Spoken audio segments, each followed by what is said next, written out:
PACT looks at transforming rural communities into societies that can access the social services that are needed. We ensure we provide education, sponsorships to the needy children. We try to advocate for the rights of the children, women, and the marginalized groups.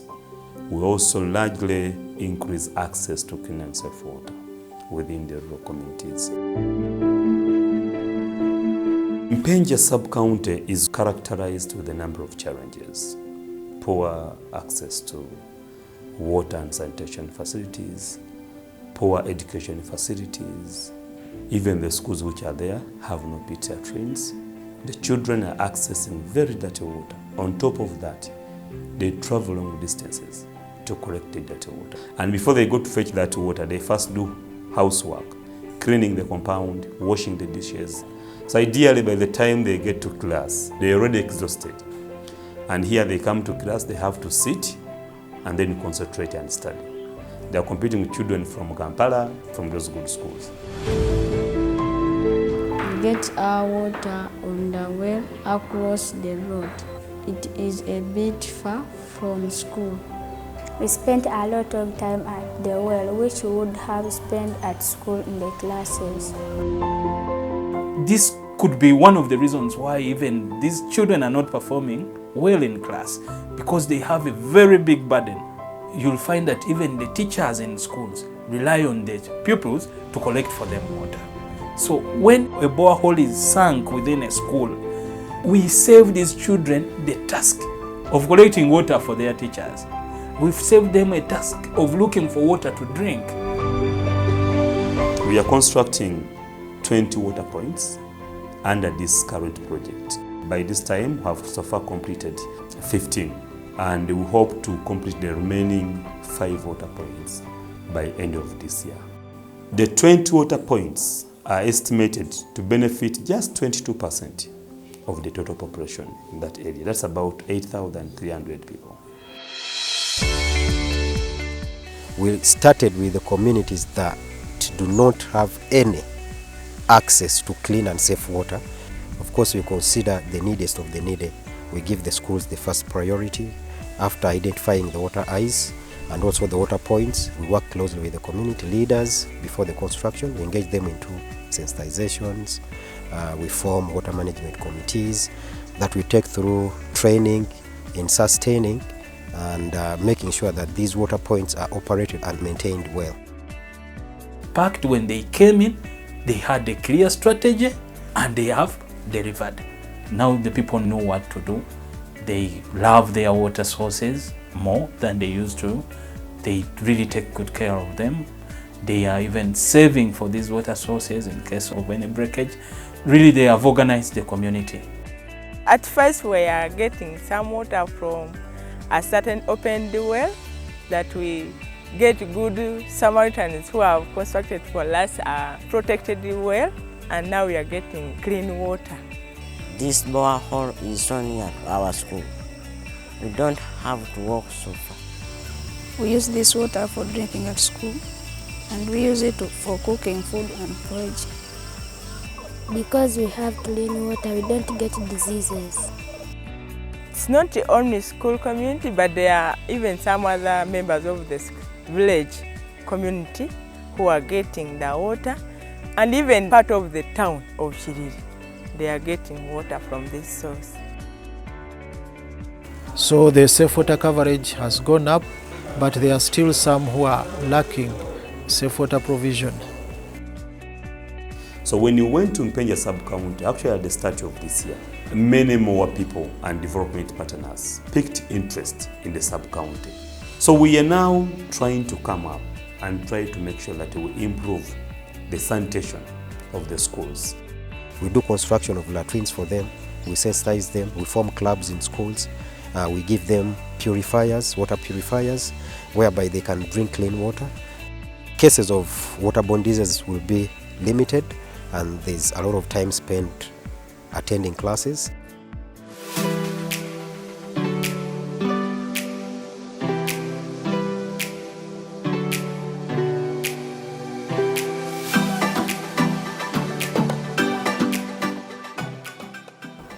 called Kasolo Livingstone, the health inspector in charge of Mpenja sub-county. My roles are majorly on preventing diseases, that is ensuring that people are provided with safe water, ensuring that there is good sanitation, majorly dealing with prevention on all diseases. For the sub-county, right now, considering the latrine coverage has improved a bit. Previously it was at 60% in the sub-county. Right now we are at 65%. And for safe water provision, the safe water has increased. It's around 77%. Previously we used to have bigger coverage, but due to breakdown of these constructed water sources, maybe the safe water coverage has reduced. But on considering the organizations that have come up majorly packed, they provided us with more water sources constructed, and they are now providing us with safe water, being it that they are functional. So the safe water coverage has gone up to 77%, but there are still some who are lacking safe water provision. And the major thing may be some water sources are far away from the households. That is the challenge maybe we are facing. But if at all we can be provided with deep boreholes, people can get water from nearby water sources. Partners for Community Transformation came up with a package of providing us with 20 water sources of 3 types. The first one is the protected spring wells, and the second one is the shallow wells, and the third one is the deep boreholes. For the deep borehole being very expensive, they decided to provide us with one deep borehole which is to be constructed very soon, and this deep borehole is going to be provided at a school, because the schools they are very good at providing sustaining these deep boreholes, mainly that the parents happen to contribute the maintenance fee at schools, because they just add it to the school fees. Maybe like if the school fees for a child is to be 20,000, they can add 1,000 for that pupil per head. Then it becomes 21,000. So that 1,000 that has been added can contribute to operation and maintenance of that deep borehole. For the spring wells, currently spring wells around 5 protected spring wells have been so far constructed, and 5 shallow wells have also been constructed. That brings us to 10 water sources that have so far been constructed by Partners for Community Development.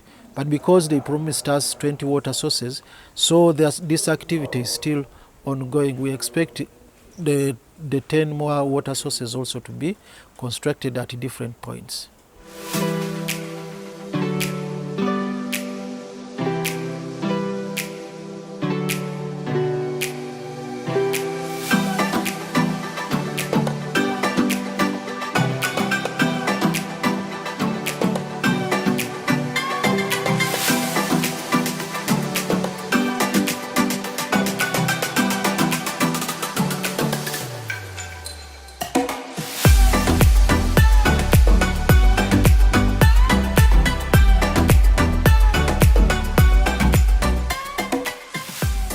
Act has also provided us with latrine construction at schools. One school called Kanzira CU Primary School was provided with a latrine and it is now complete.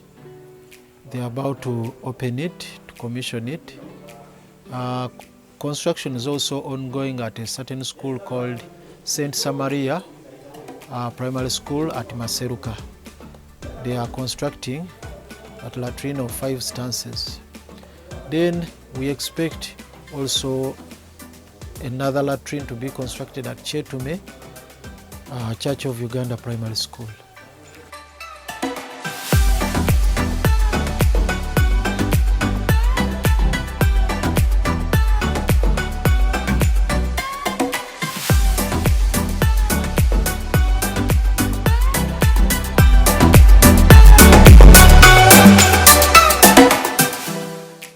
Still, they are to provide with the schools with the water filters, which is soon to be implemented. The schools will be benefiting with the provision of those water filters. The purpose of water filters is to filter water so that those pupils can be provided with safe water for drinking. Yeah, so the water is filtered. Maybe also the germs are destroyed and the water is made safe. So these pupils, as they drink so much water at schools, so if they are provided with water filters, then they will be actually provided with safe water.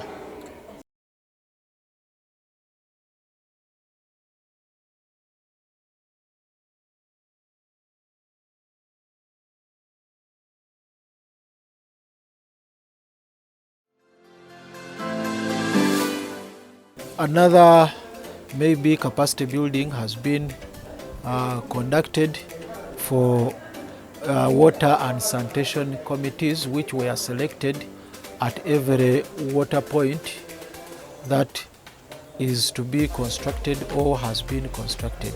So training is ongoing right now at the sub-county level. They make a group of 5 water sources per training, and there are 8 members for every water source that was selected.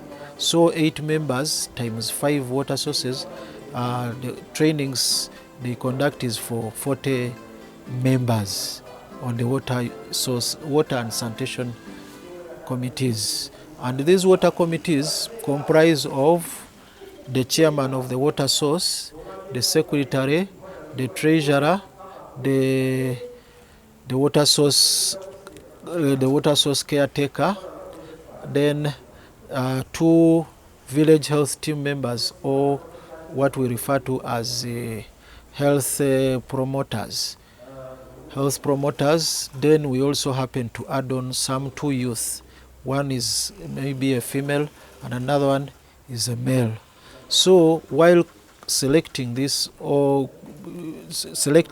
committee, we also consider the gender aspect.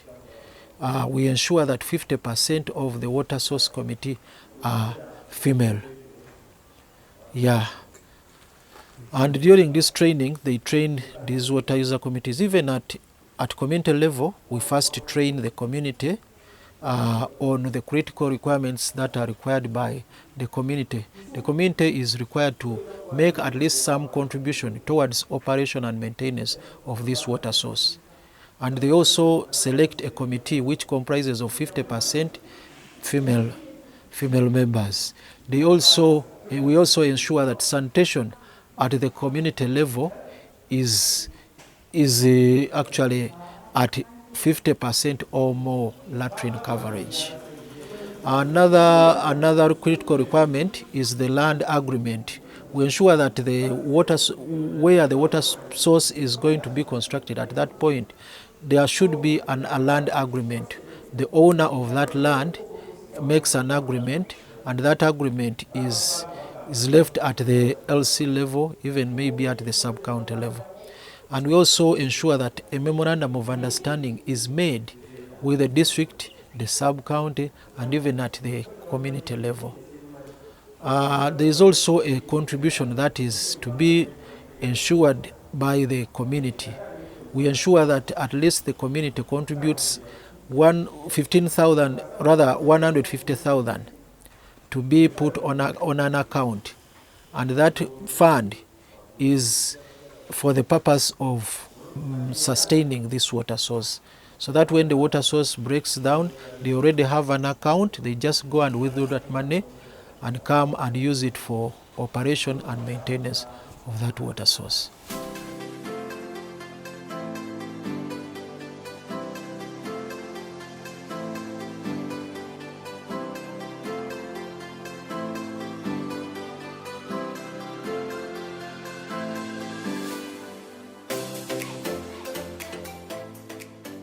Previously, we had water sources that had been constructed by the central government and even the local government at district level.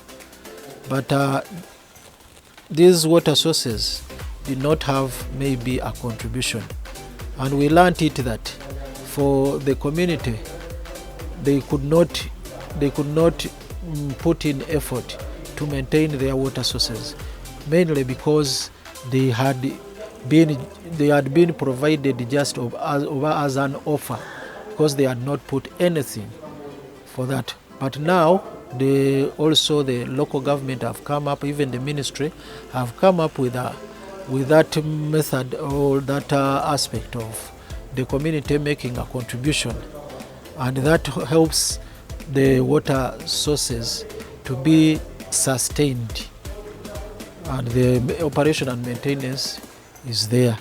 We've made it more active because they've done all sorts of trainings, and I think this has yielded so far for the water sources that have been constructed. This method has worked up.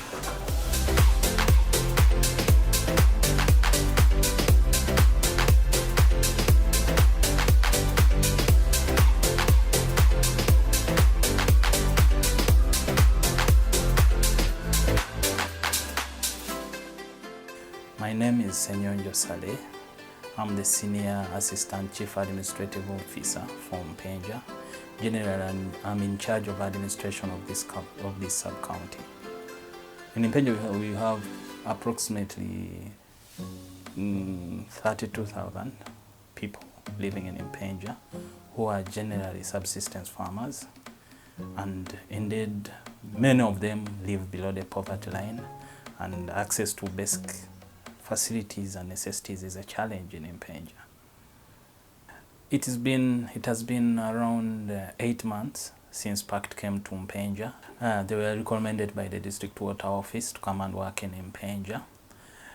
We received them with open hands because our people are needy, and more so in the water and facilities sector, we had a lot of challenges. You'll find that people were sharing water with animals, drinking from unprotected wells and springs. The boreholes were unattended to in most parts of the sub-county. So we really needed PACT. They came in at the right place in time. Since then, we have been working with them, and a lot has been achieved. So far, almost 10 wells and springs have been constructed and now are well protected. They have instituted the water user committees for all these wells, and they have trained them. Now the people know their roles. It's not a matter of occupying those positions, but they know what to do. They love their water sources more than they used to. They really take good care of them. They are even saving for these water sources in case of any breakage. So really they have organized the community. They have also helped us with pit latrines. For example, we have a school, Kanzira. Their pit latrine had just fallen in. And when PACT came in, they helped us to construct a pit latrine in Kanzira. Now, like they have lifted some of the burden that we have on our back as a sub-county. bearing in fact the meager resources that we have. When PACT came in, now we are wondering where money for Kanzira would come from. But when PACT came in, now that school has almost 500 pupils. Now we have that problem sorted. We have more boreholes to coming on. We have wells, other wells that are going to be constructed. So we are really, truly grateful for the work so far done with PACT. And we hope, they told us the campaign will be running for a year. We think this is a very short time. We still need PACT around, because we don't think in a year they will have sorted us to satisfaction. We still need them around. Maybe in the next campaign they can target maybe institutions. For example, we have health centers that don't have water. We have other schools that don't have water. We have very many schools that have challenges of pit latrines, where you can imagine the pupils are sharing a pit latrine with the teachers, and it becomes really difficult to run a school in such a situation. But so far what we have gained, we are so grateful.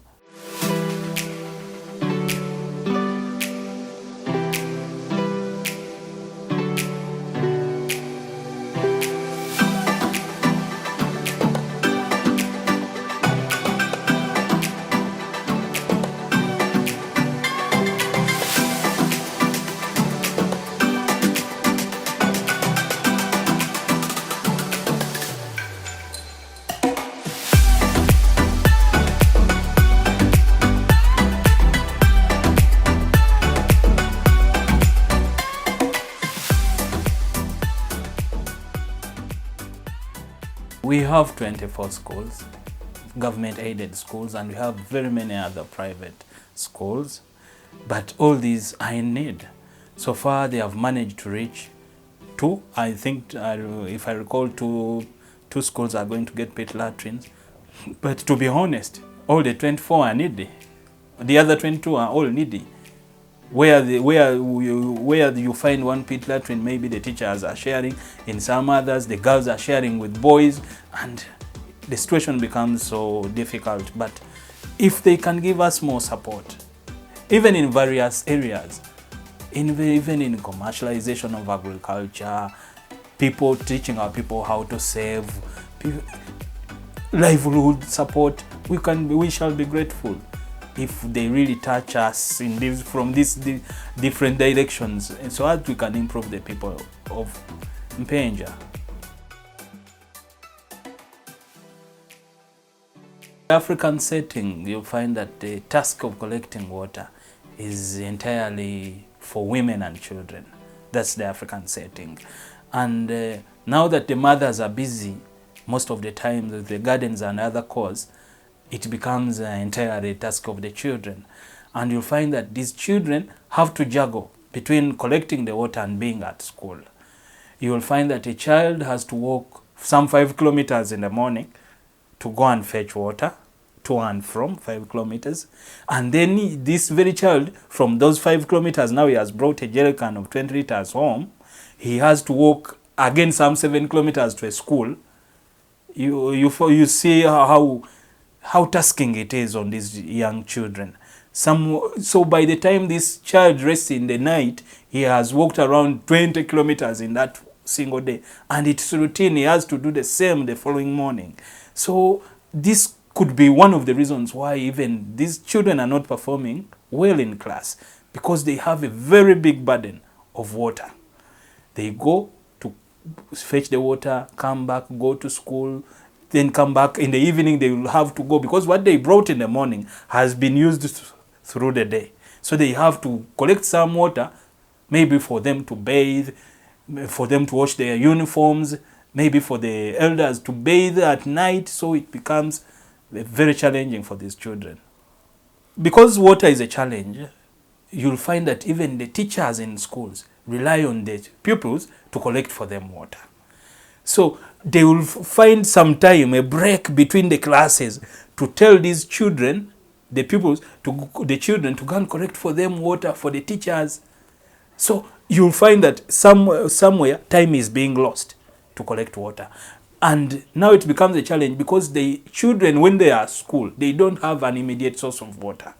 So when a borehole is sunk within a school, we save these children the task of collecting water for their teachers. We've saved them a task of looking for water to drink. Because even at school, these children have to access water. And now if the water source is so far, it becomes a challenge. They can't get water when they need it. So when we sink boreholes in schools or nearby, we save the children the problem of looking for safe water to drink, and we also save the teachers and the community around. I can't find the right words to use to thank the donors behind this PACT initiative, because we have had so many agencies coming in telling us we are going to support you. They will come for a study, the next day study, we are still doing a study, and at the end of the day, they will disappear without real help being received on the ground. But PACT, when they came in, they had a clear strategy, they knew what they wanted, we received them warmly, they told us what they were going to deliver, and they have delivered. So I would like to thank the donors behind PACT. We are so grateful. On behalf of the people of Mpenja and Gomba at large, we are so grateful. You have saved so many souls.